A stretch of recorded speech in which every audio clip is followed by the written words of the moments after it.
Bienvenue dans cet atelier du CNA, du Conseil national de l'alimentation, proposé donc par l'équipe de ce Conseil national de l'alimentation, l'équipe du secrétariat interministériel qui gère ce conseil.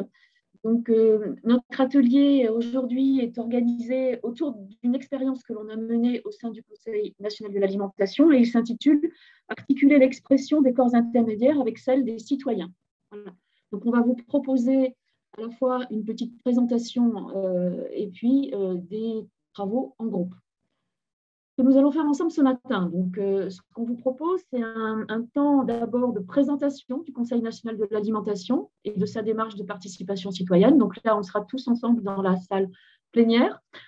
Et ensuite, on vous propose de travailler en sous-groupe, donc dans un deuxième temps, à peu près équivalent en termes de timing. Et on va se répartir en deux sous-groupes thématiques, enfin en deux thématiques différentes en fonction des sous-groupes que je vais vous présenter après. Dans ces sous-groupes, on vous demandera, si possible, de désigner un rapporteur pour pouvoir ensuite restituer vos travaux en plénière lors de la séance finale. Et ce serait bien qu'effectivement quelqu'un se désigne dans chaque atelier. Nous, on vous accompagne, bien sûr, on anime les ateliers et on note vos propositions et vos réflexions, vos commentaires. Donc, si quelqu'un peut ensuite rapporter, on trouve que c'est plus participatif. Voilà, donc on a besoin de vous pour ça.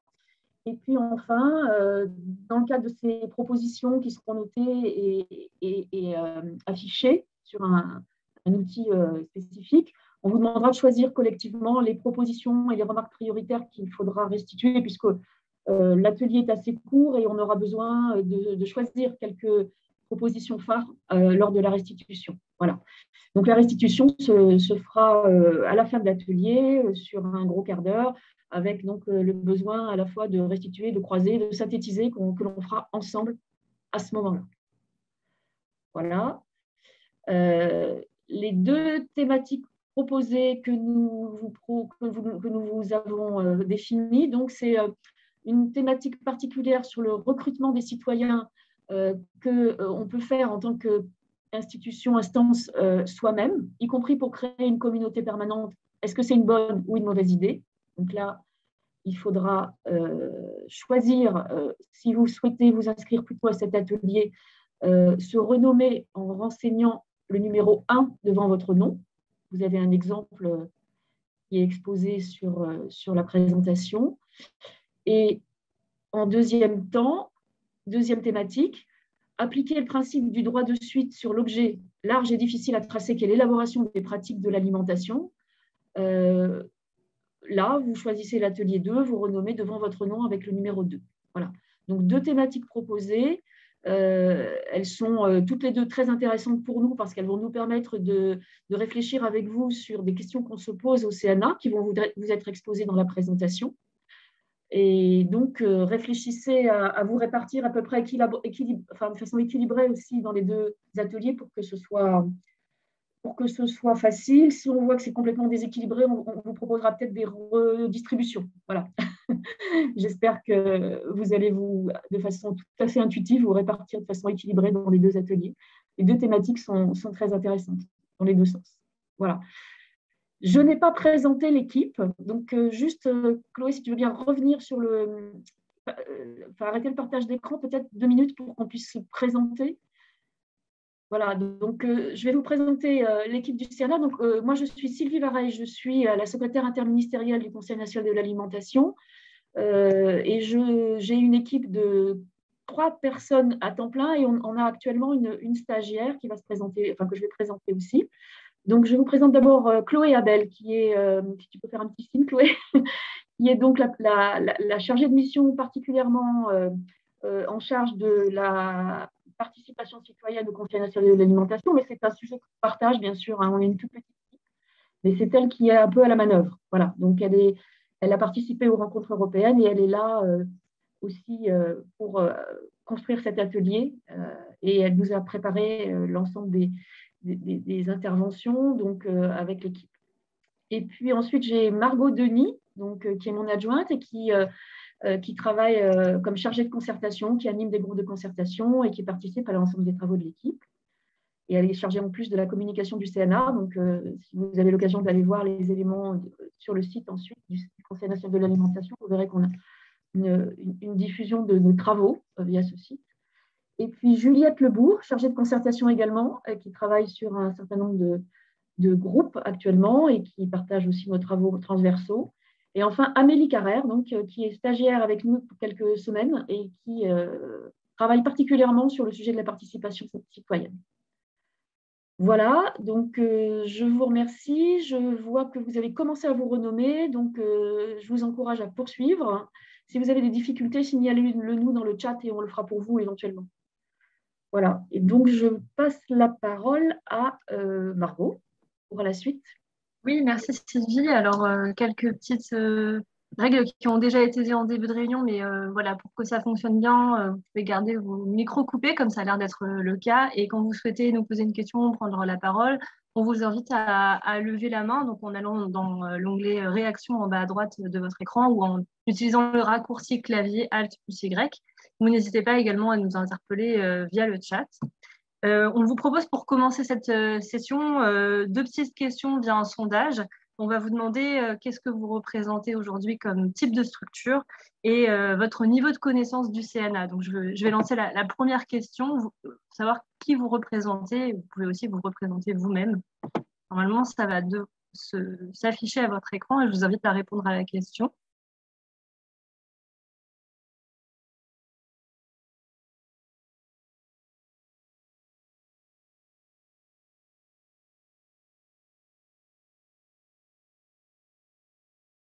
Ok, j'ai l'impression que tout le monde a participé pour la première question. Donc, hop.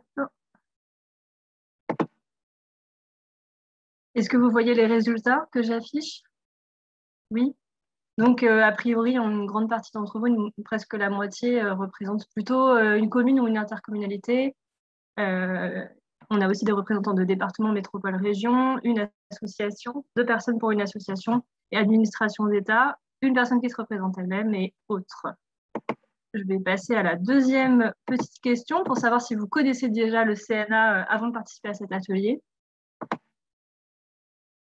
Donc, pour savoir un petit peu comment adapter notre présentation juste après.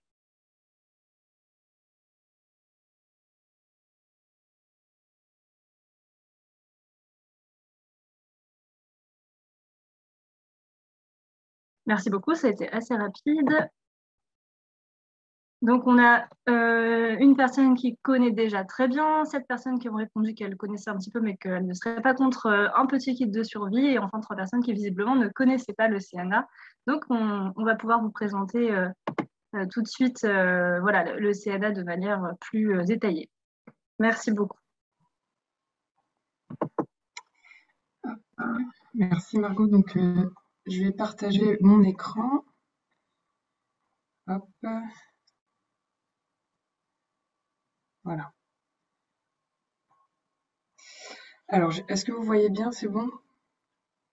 Je pense que c'est bon. Donc, je vais vous présenter le CNA très rapidement, du coup, en essayant de répondre donc, à 3 questions que vous voyez afficher à l'écran.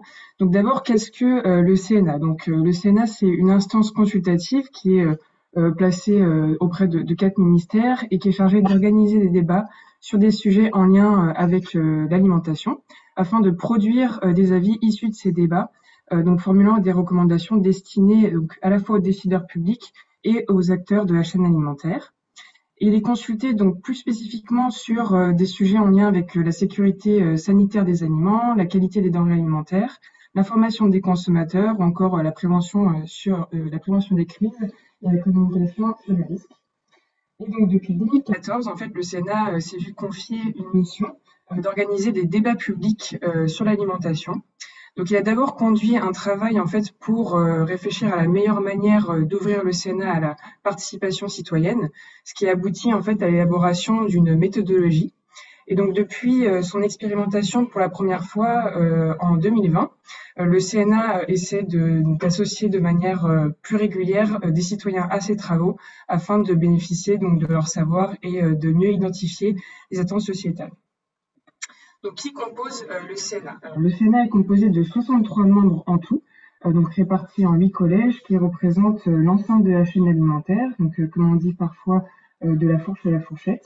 Des représentants aussi donc des instances scientifiques, on a par exemple l'ANSES, l'ADEME, l'INRAE, etc., mais aussi des collectivités territoriales, du Parlement et du Sénat. Donc c'est un peu par rapport à cette composition qu'on surnomme parfois le CNA, le Parlement de l'alimentation. Il est placé, comme je l'évoquais, auprès de 4 ministères, donc le ministère chargé de l'environnement, de la consommation, de la santé et de l'agriculture. Donc les représentants de ces ministères n'ont pas le droit de vote au sein du Sénat pour garantir son indépendance, mais ils sont associés aux discussions et accompagnent aussi les groupes et informent les membres du Sénat sur l'avancement de certains sujets au niveau de l'État. Il est aussi placé, le Sénat, auprès d'un président donc, qui est nommé pour 3 ans. C'est l'équipe du secrétariat interministériel, donc, qui est présent aujourd'hui, qui organise les activités du CNA. Donc, quelles sont ces activités? Comment fonctionne le Sénat? Alors, le Sénat peut être saisi, c'est-à-dire qu'on va lui demander de travailler sur un sujet particulier, donc par les ministères de rattachement que j'évoquais, mais aussi il peut s'auto-saisir. Donc, une fois qu'une saisine est validée, il y a ce qu'on appelle un mandat, donc c'est un peu comme une feuille de route, qui va être présentée à l'Assemblée plénière et votée. Donc, une fois qu'il est voté, ce mandat est confié à un groupe dit de concertation, qui va se réunir environ une fois par mois pendant environ 1 an, et qui va conduire une concertation en 2 temps. D'abord un temps de questionnement qui va permettre d'expliciter les notions structurantes du mandat, et un second temps vraiment dédié au débat, à la formulation de recommandations. Et ensuite un projet d'avis qui va être issu de cette concertation et qui sera présenté au Sénat plénier et soumis au vote. Et donc une fois que ce document est voté, il va être rendu public et transmis aux ministères auprès desquels le Sénat est rattaché. Et donc, depuis que le Sénat s'est ouvert à la participation citoyenne, il y a une étape supplémentaire qui s'est ajoutée à ce processus, puisque des citoyens peuvent être associés aux travaux, donc soit volontaires, soit tirés au sort, pour venir enrichir les réflexions de ces groupes de concertation. Et donc, quelques mots sur la manière dont ça se passe un peu dans le détail. Donc, c'est un processus qui se déroule selon cette méthodologie que j'évoquais au début. Et donc, dans un premier temps, certains sujets, pas tous, vont faire l'objet d'une ouverture à la participation citoyenne. Cette décision est prise au sein du Sénat plénier. Suite à cela, une cellule de la participation citoyenne est mise en place. Elle aura pour mission en fait de répondre à certaines questions et d'élaborer le dispositif participatif, notamment donc en répondant aux questions quels outils mettre en place, selon quels objectifs, et à quel moment aussi du processus de concertation que j'ai décrit tout à l'heure. Et une fois que le dispositif est défini, celui-ci va être déployé donc par le secrétariat, mais aussi en appui avec la cellule et surtout en lien constant avec le groupe de concertation. Donc celui-ci permet de recueillir les expressions des citoyens, d'enrichir les débats du groupe de concertation et va donner lieu donc à un avis éclairé par les livrables de la participation citoyenne. Donc le premier avis du Sénat qui a été éclairé par les contributions des citoyens est l'avis 88 sur la sobriété en emballage alimentaire. Donc on vous invitera bien sûr à aller consulter si ça vous intéresse sur le site du Sénat. Et donc, à travers ce processus de concertation, le CNA a produit en tout 89 avis qui sont également disponibles sur notre site et que vous voyez affichés pour partie à l'écran. Donc voilà, c'était pour vous présenter très rapidement l'instance. Est-ce que vous auriez des remarques à partager ou éventuellement des questions à nous poser à ce stade? Je vais arrêter le partage d'écran.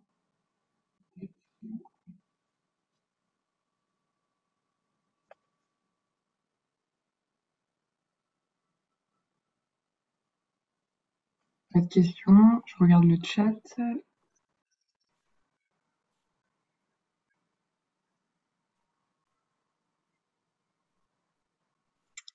C'est votre dernier mot? Bon, je crois que bon, soit c'était très rapide, soit clair, mais du coup, je peux peut-être passer la parole à Chloé pour parler de l'expérimentation de l'ouverture à la participation citoyenne, entre autres. Merci beaucoup, Juliette.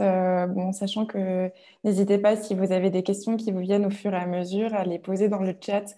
L'idée, c'était de vous présenter voilà, très rapidement le contexte du CNA. Et donc là, je vais m'appuyer, je vais parler plus précisément du contexte de la participation citoyenne. Et ça nous aidera après à nous exprimer en sous-groupe pour voilà, vous expliquer un petit peu le contexte des défis que l'on rencontre et sur lesquels on souhaitait avoir votre regard. Donc, pour présenter rapidement donc, le contexte de l'ouverture à la participation citoyenne du CNA. Donc, comme l'a exposé Juliette, on a travaillé à l'élaboration d'une méthodologie de la participation citoyenne au CNA en 2019, avec cette idée qu'on avait cette nouvelle mission qui nous était confiée et qu'on se demandait comment on pouvait faire pour y répondre de la manière la plus vertueuse possible. Donc, on a eu des travaux pendant environ 1 an pour pouvoir réaliser cette méthodologie que nous avons souhaité expérimenter, mettre à l'épreuve au travers d'un premier sujet qui était celui donc, des emballages alimentaires. Et en fait, l'un des messages clés de notre guide méthodologique, c'est vraiment d'adapter le dispositif participatif au cas par cas. On ne fait pas de la participation citoyenne sur tous les sujets au CNA, il n'y en a que certains qui sont retenus. Et donc, l'idée, c'est vraiment de voir en fonction des caractéristiques du sujet, en fonction de nos objectifs sur la participation citoyenne, en fonction de la temporalité à laquelle on va faire intervenir les citoyens par rapport aux travaux des groupes de concertation, quels sont les outils les plus pertinents, quelles sont les questions à poser qui sont les plus pertinentes. Il y a toutes ces questions-là en fait, qu'on essaye de balayer. Et pour pouvoir le faire, on met en place un groupe de travail qu'a évoqué Juliette qui s'appelle Cellule de la participation citoyenne.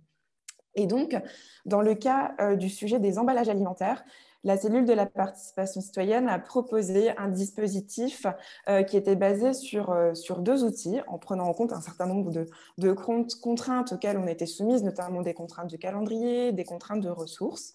Et donc, ces 2 outils étaient d'une part un panel citoyen qui rassemblait une vingtaine de citoyens avec l'idée d'essayer de rechercher une certaine représentativité de la diversité de la société.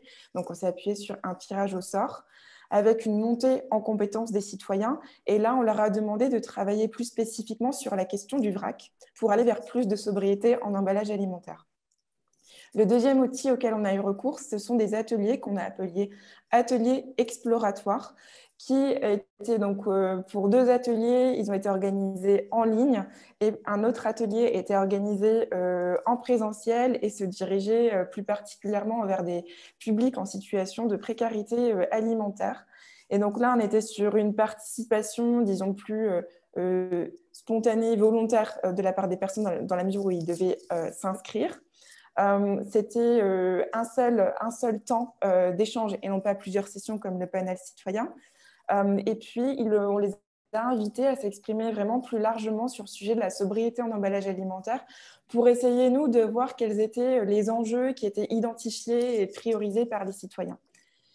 Et l'objectif que l'on recherchait au travers de ces 2 outils, c'était on a demandé aux citoyens de formuler donc des propositions pour aller vers plus de sobriété en emballage alimentaire. Et ces propositions, l'objectif, c'était de les soumettre au groupe de travail du CNA, donc qui ressemblait les membres du CNA, les représentants des acteurs de la chaîne alimentaire, pour qu'ils puissent les étudier et voir comment les prendre en compte dans leur avis. Donc, au total, on a recueilli 96 propositions. Et je n'ai pas précisé qu'au total, en termes de nombre de participants, on était sur une centaine de citoyens, puisqu'il y a eu une vingtaine de citoyens sur le panel citoyen et environ 75 pour les ateliers exploratoires. Donc, ça faisait quasiment 100 propositions pour 100 citoyens. Je me rends compte que je ne l'avais jamais remarqué. Voilà, donc nous avons au total donc, recueilli toutes ces propositions et on les a organisées dans un tableau pour pouvoir organiser le suivi et l'analyse par les membres du groupe de concertation. C'était très important pour nous d'avoir cette phase organisationnelle de suivi parce qu'on avait un engagement fort en termes de reddition des comptes envers les citoyens. D'une part parce qu'on est adhérent à la charte de la participation du public et c'est donc quelque chose que l'on essaye ce principe d'honorer. Et d'autre part parce que c'était aussi quelque chose qui était cher aux membres du CNA. Quand on leur a demandé est-ce que vous êtes plutôt enthousiaste ou est-ce que vous avez plutôt des craintes par rapport à la participation citoyenne, ils nous ont dit on veut bien y aller, mais il faut que ce soit rigoureux d'un point de vue méthodologique, il ne faut pas susciter de frustration. Donc, voilà, la raison pour laquelle nous avons essayé de réaliser les choses donc avec méthodologie. Donc, vous voyez apparaître le tableau qui a été vraiment notre outil pour traiter et suivre les propositions citoyennes.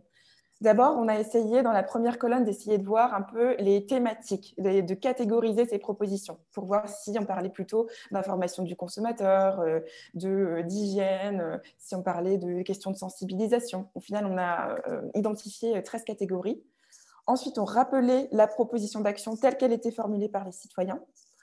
Ensuite, le groupe de concertation était invité à se positionner par rapport à cette proposition. Est-ce qu'il était plutôt en accord, partiellement en accord? Est-ce que ça faisait l'objet d'un dissensus au sein des membres du groupe? Voilà, on a essayé de marquer ce positionnement. Et dans la colonne suivante, on a demandé aux membres de justifier leur positionnement. Parfois, l'analyse de ces propositions citoyennes a mené le groupe à avoir de nouvelles idées de recommandations pour leur avis. Et donc, on a renseigné à cet endroit, en fait, dans la dernière colonne, pistes de recommandations associées, les idées qu'ils avaient, parce que c'était important pour nous aussi de tracer, en fait, le fait que des recommandations naissaient du débat citoyen.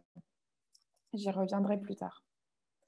Pour vous donner un ordre de grandeur, voilà comment ont été répartis les positionnements du groupe de concertation vis-à-vis des propositions citoyennes. On voit qu'on a environ 45% de propositions vis-à-vis desquelles le groupe de concertation s'était positionné en accord ou partiellement en accord, qu'on a un peu moins de 20% de dissensus, donc une partie des membres qui est d'accord, l'autre partie qui n'est pas d'accord. On a des propositions pour lesquelles les membres disaient que ça faisait référence à des dispositifs déjà existants. Pour des accords, c'est quand tout le membre de tout le groupe de concertation n'est pas d'accord avec la proposition qui est mentionnée. Et pour information, ici, c'était des propositions qui visaient à mettre en place de nouveaux labels, le CNA étant assez attentif au risque de confusion qui peut être créé par la démultiplication de ce type de signes d'information. Comme j'expliquais, donc on a essayé vraiment de tracer dans la vie les liens entre les recommandations du CNA et le débat citoyen. Et donc, on a fonctionné avec des pictogrammes. Le premier, c'est celui que vous voyez apparaître à droite avec les deux petits cercles. Nous avons apposé ce pictogramme à côté de toutes les recommandations du CNA qui ont été formulées vis-à-vis des propositions citoyennes vis-à-vis desquelles il s'était positionné en accord ou partiellement en accord. Le deuxième pictogramme que vous verrez apparaître dans l'avis du CNA éclairé de la participation citoyenne, c'est celui de l'ampoule que l'on a appelé voilà, les recommandations rebond.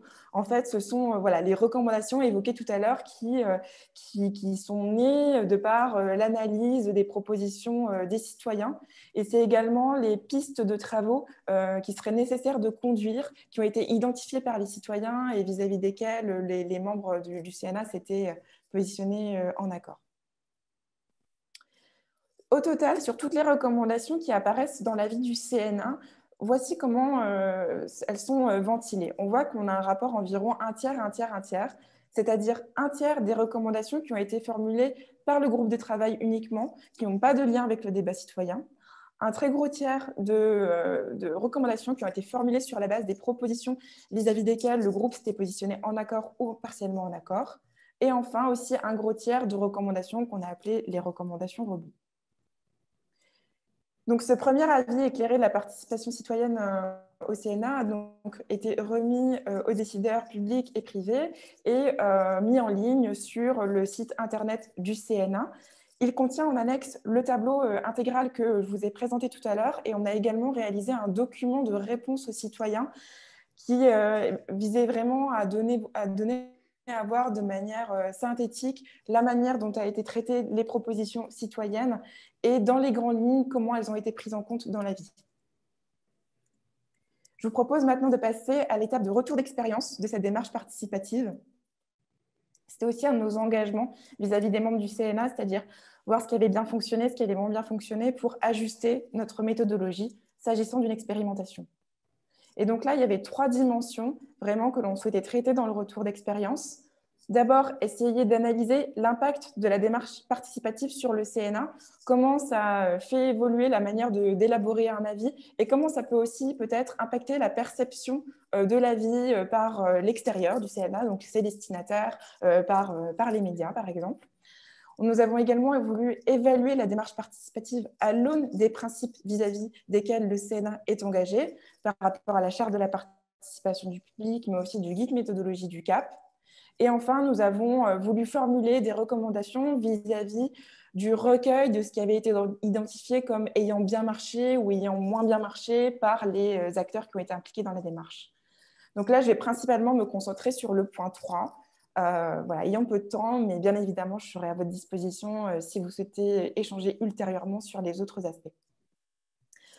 Pour pouvoir réaliser le recueil des impressions, on a réalisé des entretiens et des questionnaires auprès de tous les acteurs qui ont été impliqués dans notre démarche.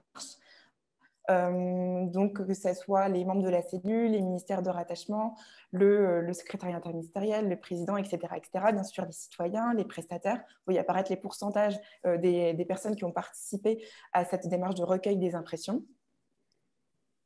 Et nous avons également réalisé une boussole que vous connaissez, un outil que vous connaissez peut-être, qui a été élaboré par le CEREMA en lien avec la charte de la participation du public. Et là, ici, l'idée, c'est de se positionner vis-à-vis des principes participatifs vis-à-vis desquels on s'est engagé. Donc, on a repris la boussole du CEREMA, que l'on a essayé d'ajuster vis-à-vis de notre contexte. Vu que nous ne sommes pas dans le cadre de projets d'aménagement, mais bien dans un contexte d'élaboration des politiques publiques. Et donc, ça a nécessité d'ajuster un petit peu nos critères d'évaluation pour bien pouvoir coller à notre contexte. Et donc, on voit ici, par exemple, que les marges d'amélioration portent, par exemple, sur les conditions et le degré de délibération ou le pouvoir d'initiative des citoyens. Je vais vous présenter rapidement les 5 grandes recommandations qui sont issues de notre retour d'expérience. Alors, la première, c'est vraiment de renforcer les conditions et le degré de la délibération avec comme idée phare l'idée de conduire un processus qui soit davantage itératif pour assurer plus d'échanges entre les citoyens et les membres du groupe de concertation, pour développer, expliciter davantage les prises de position des uns et des autres. Dans le dispositif actuel, on était plutôt dans une démarche de présentation mutuelle des travaux et il n'y a pas vraiment eu de temps de débat. On n'avait pas, le dispositif n'était pas vraiment conçu pour et c'était issu des échanges qu'on avait auparavant avec les membres du groupe de concertation. Donc, voilà comment a été conçu le dispositif participatif et on en a vu un peu les limites. Et donc, l'idée, ce serait d'essayer, lors d'un prochain dispositif, de surmonter cette limite-là. La deuxième grande recommandation, c'est de renforcer le droit de suite. Donc, comme vous l'avez vu, il y a eu un gros travail qui a été fait vis-à-vis au niveau des membres du groupe de concertation pour expliquer aux citoyens comment ils ont pris en compte les propositions des citoyens dans l'élaboration de leur avis. Là où on a une piste d'amélioration du travail à faire et que ça suscite chez nous une réflexion, c'est comment organiser le droit de suite du côté des décideurs vis-à-vis de l'élaboration des politiques publiques envers les citoyens. On a vraiment 2 niveaux de reddition des comptes. Comment les propositions citoyennes sont prises en compte dans l'avis du CNA et comment les recommandations du CNA éclairées des propositions citoyennes sont prises en compte par les décideurs. Et c'est là où c'est compliqué pour nous et que du coup, on vous a proposé les 2 thématiques pour notre sous-groupe. La troisième recommandation, c'est de mobiliser des publics plus larges et plus diversifiés. Donc là, on a la recommandation qui parle d'elle-même. On était quand même sur un sujet très large qui parle à tout le monde. De par nos ressources, on a pu mobiliser un public qui était peut-être relativement faible vis-à-vis des enjeux qui étaient soulevés. Et on aurait aimé aussi pouvoir mobiliser peut-être une plus grande diversité des points de vue, une plus grande diversité géographique.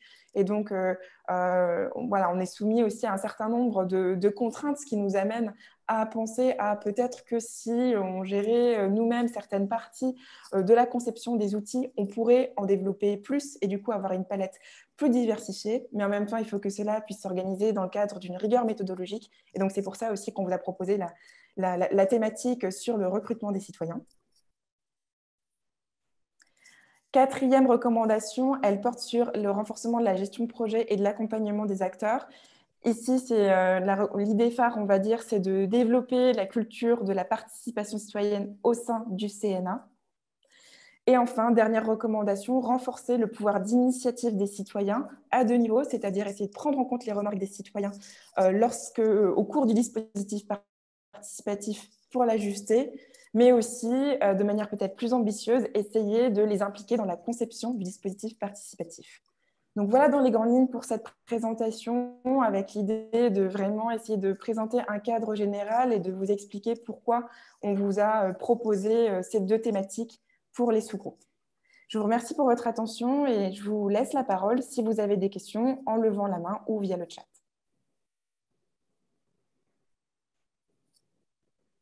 Est-ce qu'il y a quelqu'un qui va se lancer?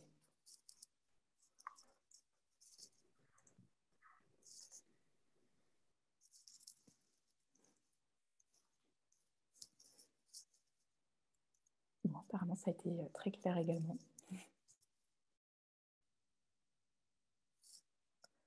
Oui, madame, allez-y. Je ne vois pas votre nom.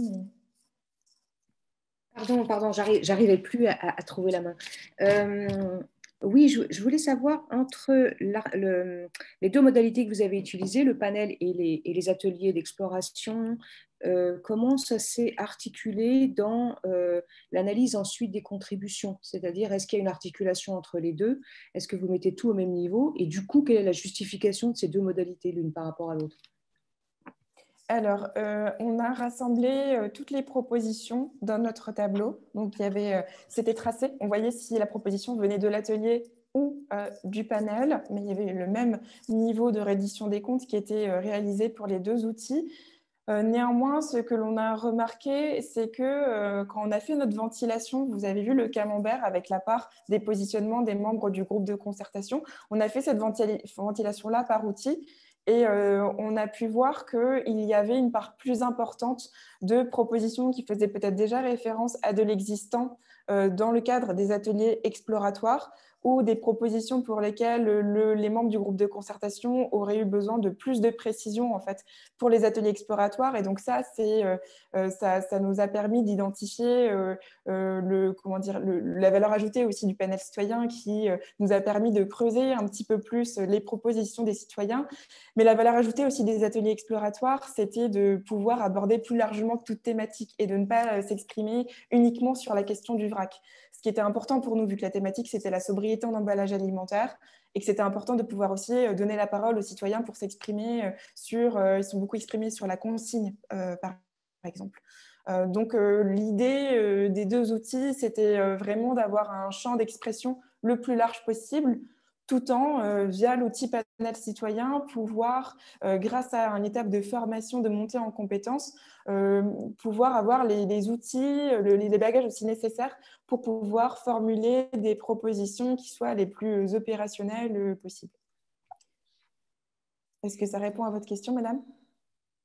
Oui, je ne veux pas monopoliser la parole. C'est juste qu'effectivement, derrière la question, il y avait aussi l'idée que, en termes d'ingénierie de la participation, le fait de mettre au même niveau l'agrégation d'avis individuels ou la production en intelligence collective, donc d'un avis collectif, ce n'est pas la même chose. Et que ça me paraît compliqué. Enfin, ça pose question en tout cas, voilà, mais ça supposerait peut-être qu'on en débatte plus, mais c'est pas la même démarche, c'est pas le même produit de sortie, et vous mettez au même niveau des choses qui relèvent de l'agrégation d'avis individuels, à moins que je me trompe et que les ateliers exploratoires. Alors, en fait, oui, c'était pas vraiment, on n'a pas recueilli les propositions enfin, il y a eu un temps de débat et un temps de priorisation en groupe. Donc, chacun s'est exprimé sur les enjeux. Il y a eu un temps d'échange et ensuite, on a demandé aux citoyens participants aux ateliers de prioriser collectivement les propositions qui leur semblaient les plus importantes. Donc, on n'était pas uniquement vraiment dans le recueil de propositions individuelles. On n'est pas dans l'élaboration d'un avis collectif au bout de 7 sessions, comme c'était le cas dans le panel citoyen, mais il y avait quand même une dimension collective dans nos ateliers.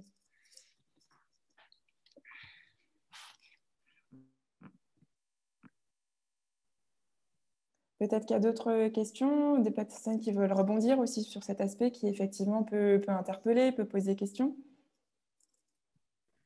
On peut peut-être juste compléter, Chloé, en disant qu'effectivement, ces deux dispositifs avaient été déterminés en cellule de la participation citoyenne pour justement leur aspect un peu complémentaire au sens de la source de l'information aussi.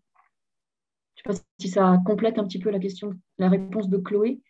Mais effectivement, on a mis à peu près au même niveau l'ensemble des propositions.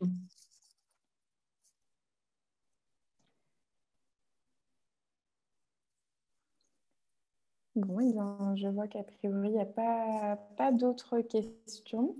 N'hésitez pas encore une fois à utiliser le chat si il y a d'autres éléments qui vous viennent à l'esprit. Du coup, on va pouvoir passer, si vous en êtes d'accord, au temps de réflexion en sous-groupe et je vais passer la parole à Amélie pour qu'elle nous présente le fonctionnement de ces ateliers. Oui, donc merci Chloé. Du coup, je vais vous présenter le déroulé de l'atelier. Donc, comme on l'a évoqué auparavant, vous allez être répartis en sous-groupes et vous allez être amenés à travailler sur 2 thématiques différentes, avec à chaque fois comme objectif d'identifier les opportunités, les points de vigilance et les pistes de solutions. Donc, je rappelle, la première thématique, elle porte sur le recrutement autonome des citoyens, donc la question de recruter des citoyens soi-même au CNA, sans passer par un organisme spécialisé, y compris pour mettre en place une communauté permanente. Donc, est-ce que c'est une bonne ou une mauvaise idée? Quels biais vont se présenter et comment est-ce qu'on va pouvoir les éviter? Puisqu'évidemment, ça pose des questions, ça implique des questions comme comment garantir la diversité des publics impliqués, quelle méthodologie ou quels outils on va pouvoir employer. Donc, le CNA sera preneur de vos remarques et des propositions sur le sujet. Et ensuite, la deuxième thématique, elle porte sur le droit de suite.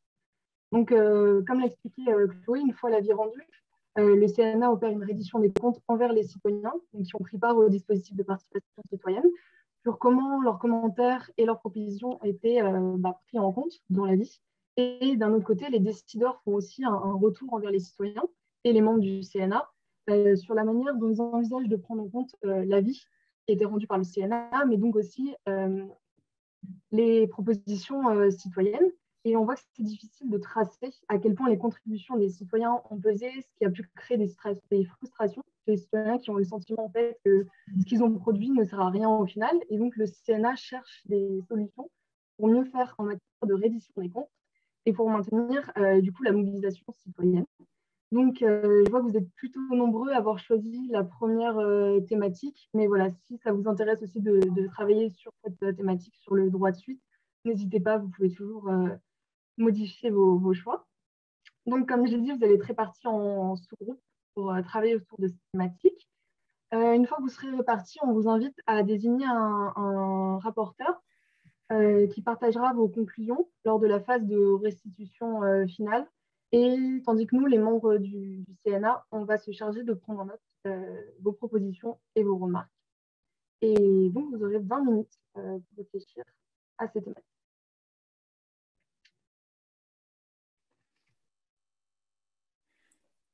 Merci beaucoup, Amélie, pour la présentation de cet atelier. Du coup, on voit que vous allez plutôt se positionner sur la première thématique, effectivement. Il y a 2 personnes qui n'ont pas forcément manifesté de préférence. Du coup, on peut partir sur l'idée de tous traiter la première thématique, vu que ça a l'air de plutôt susciter le plus grand intérêt. Et on vous propose dans ce cas-là de faire 3 sous-groupes si ça vous convient. Donc, je laisse Théo nous répartir en sous-groupes pour ces 20 minutes de réflexion ensemble. Alors, nous voilà revenus en salle plénière. J'attends que tout le monde soit là. Puis, Chloé, tu vas lancer les opérations. Oui, je pense que tout le monde nous a bien retrouvé le chemin de la salle plénière. Merci à tous pour ce temps de réflexion commun. Donc, je crois qu'il y a bien eu trois sous-groupes. Donc, ce que je vous propose, c'est qu'on se donne à chacun 2 minutes pour restituer les réflexions en insistant sur les points majeurs que vous avez pu évoquer. Voilà, avec l'idée d'essayer de voir les points communs, ce qui a pu faire écho à vos contextes. Donc, je peux peut-être demander à un premier sous-groupe de restituer. Je ne sais pas, par exemple, Margot, le groupe dans lequel tu étais, est-ce que tu peux nous dire si c'est toi qui rapportes, s'il y a un rapporteur qui a été désigné? Oui, j'ai été désignée rapportrice. Donc, je vais partager la planche de post-it sur laquelle on a travaillé dans ce sous-groupe sur le sujet de recrutement soi-même des citoyens et l'idée d'une communauté permanente. Est-ce que c'est une bonne idée ou une mauvaise idée? Et vous voyez que notre colonne piste de solution est en pleine. C'est plutôt une bonne idée. à condition de réfléchir à ces solutions et à ces dispositions qu'on a réfléchi dans le sous-groupe. Donc, en quelques mots, il faut bien expliquer aux citoyens dès le début notre démarche et surtout notre niveau, c'est-à-dire si on fait de la co-construction ou juste un autre niveau dans l'échelle de la participation. Aller chercher l'appui d'associations pour diversifier en fait, les citoyens en fonction des thématiques et aussi ne pas hésiter à s'appuyer sur des instances locales comme les conseils de développement, les conseils citoyens, etc. Développer l'aller vert sur le terrain et pas uniquement sous format numérique. Et ensuite, on a réfléchi aussi à soigner l'accueil des nouveaux citoyens dans cette communauté qu'on aurait créée pour les fidéliser et ne pas hésiter à utiliser des outils comme un livret d'informations sur le fonctionnement de ce groupe de citoyens, de cette communauté. Et dans les points de vigilance qui ont été soulevés par les participants, on a l'idée qu'un groupe qui resterait identique dans un temps long, par contre, finirait par ne plus représenter un citoyen lambda, parce qu'il devient finalement très connaisseur des sujets. Et la question de la représentativité, ce n'est pas parce que l'Assemblée n'est pas complètement représentative que ce n'est pas intéressant, d'après les participants. Et enfin, on a évoqué le fait que de toute façon, une communauté finit par se renouveler un peu naturellement dans le temps. Je laisserai compléter si jamais j'ai oublié une idée principale. Je voudrais juste rajouter, peut-être, on s'était limité aux associations, conseils de développement et autres. Si vous en avez les moyens, c'est d'avoir un tirage au sort pour compléter un groupe permanent. Très bien, merci beaucoup pour cette présentation et ce complément. Avec plein d'éléments très, très intéressants. Peut-être que je peux passer la parole au deuxième sous-groupe. Est-ce que la personne qui a pu animer peut se signaler et me dire si elle restitue ou s'il y a quelqu'un... Oui, Chloé, moi je vais restituer pour le groupe qui était quand même assez réduit. Donc je vais d'abord partager mon écran. J'y arrive. Est-ce que c'est bon? Ouais. Donc, en fait, j'étais juste avec Galia parce que les autres personnes n'ont pas pu participer pour des raisons essentiellement logistiques. Donc, je n'entendais pas les personnes qui avaient des problèmes de connexion. Donc, c'est Galia qui a particulièrement contribué, on va dire. Donc, elle m'a demandé de restituer pour elle, mais elle complétera. Hein. Donc, ce qui a été identifié assez vite, c'est l'intérêt effectivement d'un groupe spécifique au CNA qui pourrait avoir la spontanéité nécessaire à la participation citoyenne qu'on recherche. Et puis, identifier aussi la vertu pédagogique citoyenne qu'a ce type de travaux en participation citoyenne, parce que ça essaime en fait chez les personnes, et même si elles participent de façon courte et de façon limitée, elles acquièrent une sorte de certitude sur le fait qu'elles peuvent participer à ce type d'échange, que tout le monde peut avoir un avis sur un sujet, et que donc effectivement c'est un intérêt particulier que de recruter des personnes au cas par cas sur une question posée.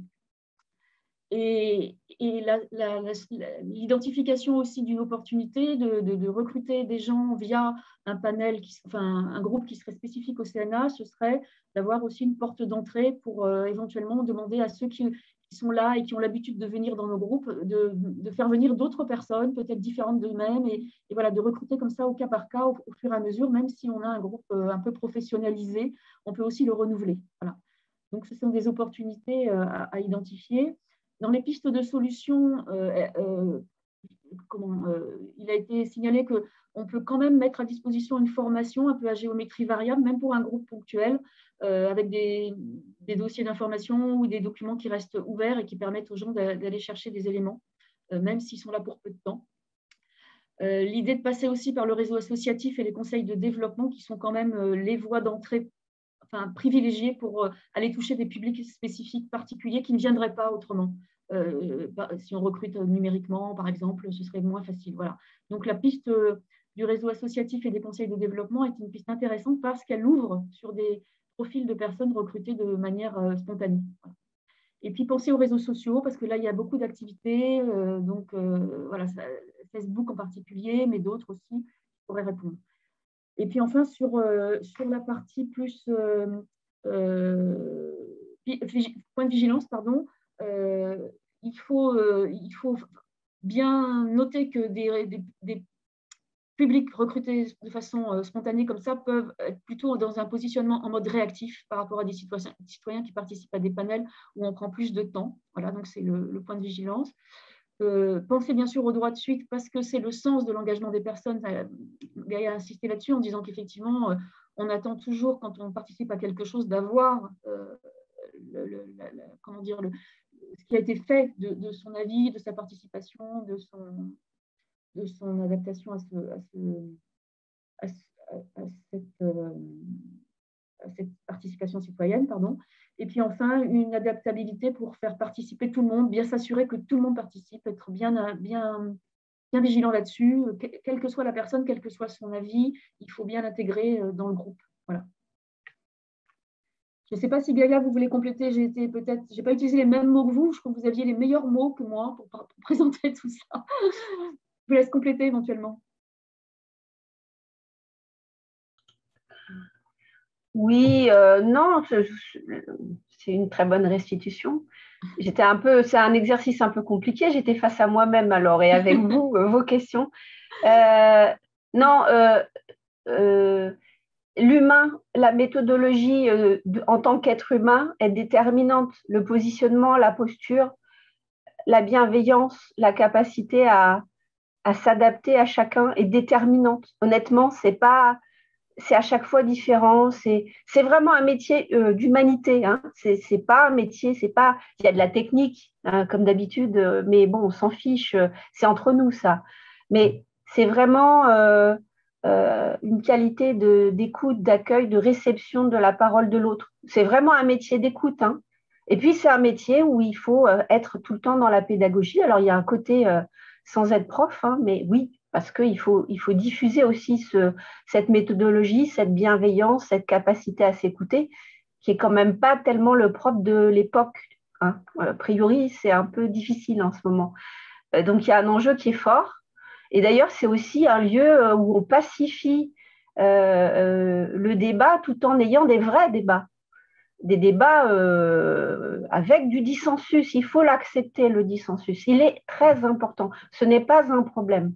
La forme du dissensus est un problème, pas le dissensus. Voilà. Merci beaucoup. Oui, c'est très enrichissant pour nous d'écouter ce que vous avez à dire, votre expérience en conseil de développement. Hein. Merci. Et merci beaucoup pour cette restitution. On va pouvoir passer au troisième sous-groupe qui était le nôtre et je laisse la parole à Juliette. Merci beaucoup.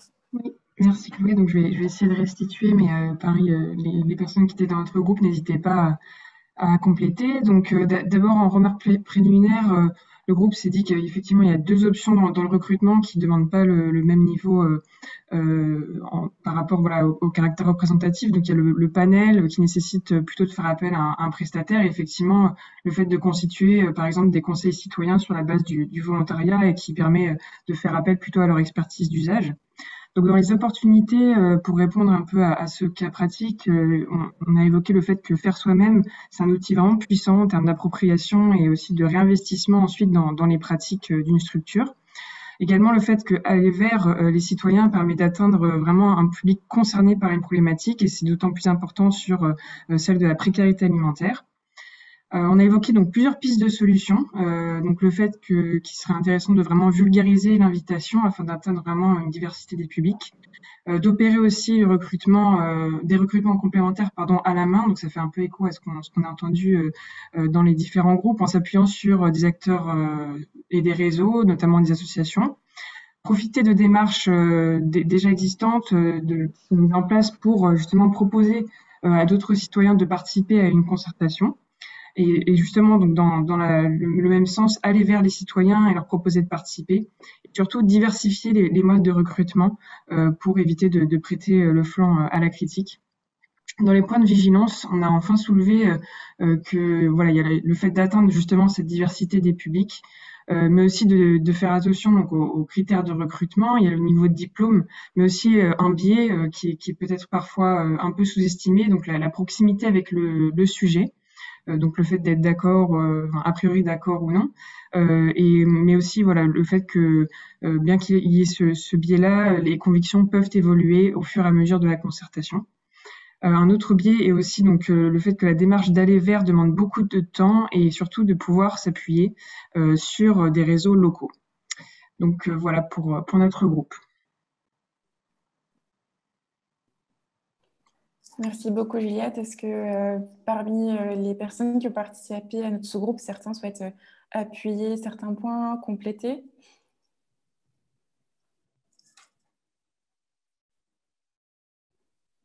Bon, ça a l'air d'être relativement fidèle à nos échanges. Merci beaucoup, Juliette. Peut-être avant de réagir par rapport à nos préoccupations au CNA, est-ce que globalement, sur tout ce qui a été évoqué, certains d'entre vous souhaitent se réexprimer sur voilà, cette thématique et sur les points qui ont été exprimés?